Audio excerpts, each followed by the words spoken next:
This book is called The Flying Dragon Room, and it's written by Audrey Wood, who is the same author that did The Napping House.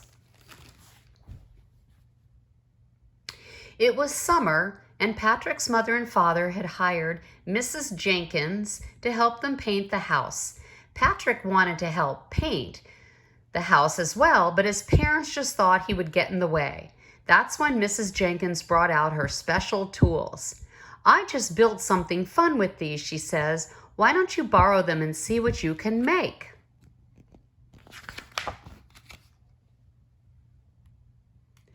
All that week while the house was being painted, Patrick worked in the backyard with Mrs. Jenkins' special tools. On Saturday, he invited everyone, including baby Sarah, over to see his new place. "Get ready for the backyard surprise of your life," he said. "Mrs. Jenkins gets to push the invisible button." Mrs. Jenkins did push the invisible button, and a door in the ground opened slowly.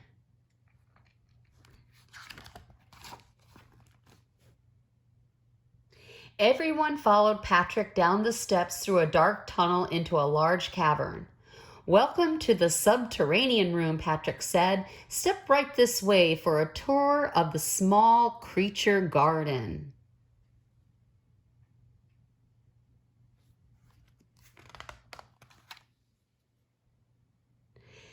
"Egads," Mother exclaimed. "What are those creepy, crawly things?" "Don't worry, Mom," Patrick said as he handed her one. "They wouldn't hurt a flea." "Where does that go?" his father asked, pointing to a strange ladder. "To get to the next room," Patrick explained. "We must climb the ziggity-zaggity ladder to get to the next room."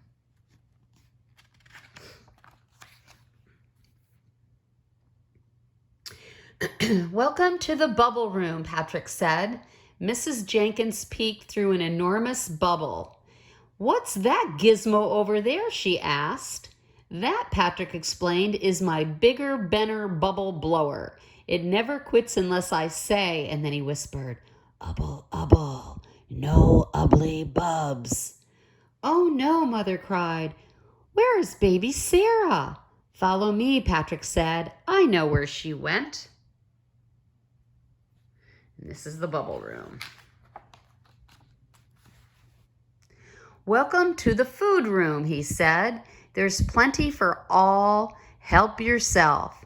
The hungry travelers gathered treats of every kind, then sat down to eat.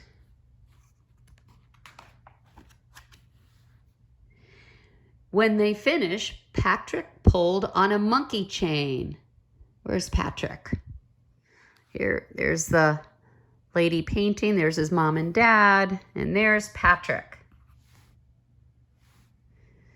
"Presto," he shouted. "It's a snake slide." Yuck, I don't think I'd go on a snake slide.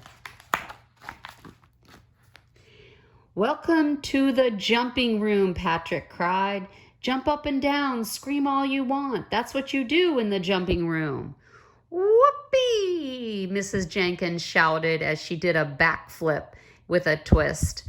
Father tried belly scoops. Mom pretended she could fly, and baby Sarah jumped clear out of sight. The jumping room. "Now hear this," Patrick announced with his megaphone. "Jump aboard the Jolly Mermaid. It's time to sail." Grasping the wheel, Patrick steered the Jolly Mermaid through the dark waters. "Oh no," Mother cried. "What is that?" Frothing water began to swirl around the boat. Fire and vapors shot up from the salty depths. "It looks like we're in for a rough crossing," Mrs. Jenkins said. "Emergency!" Patrick shouted. "Hang on for dear life. The underwater fire lizard is surfacing." He must be the underwater fire lizard.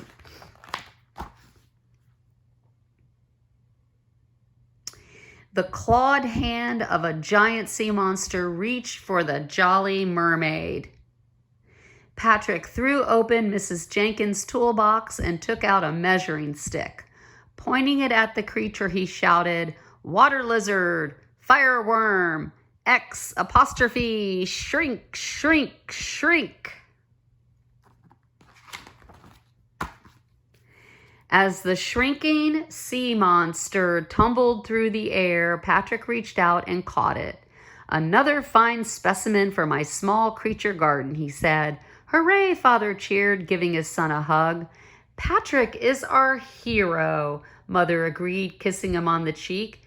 "This is the best adventure I've had in years," Mrs. Jenkins said.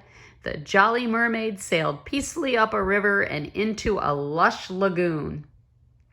"Emergency!" Father cried. "We're surrounded by giant people-eating alligators." "Oh, look at those alligators."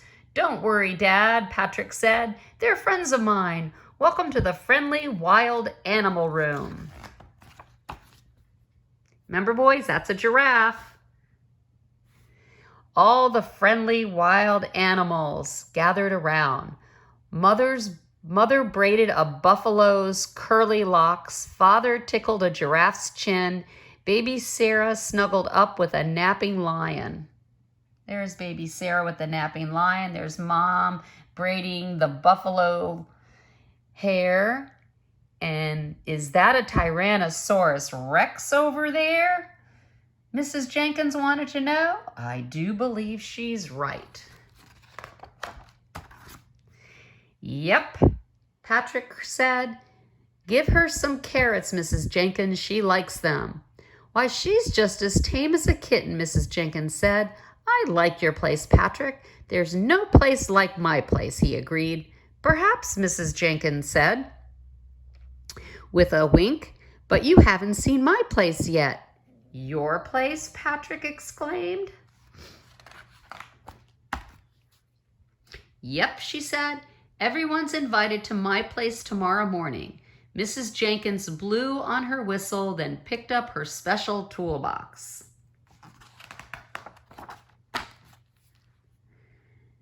"Don't be late," she called. "The tour begins at 10 o'clock in my flying dragon room." And it did, or so they say. Mrs. Jenkins took off on her flying dragon. And that is the story of the Flying Dragon Room.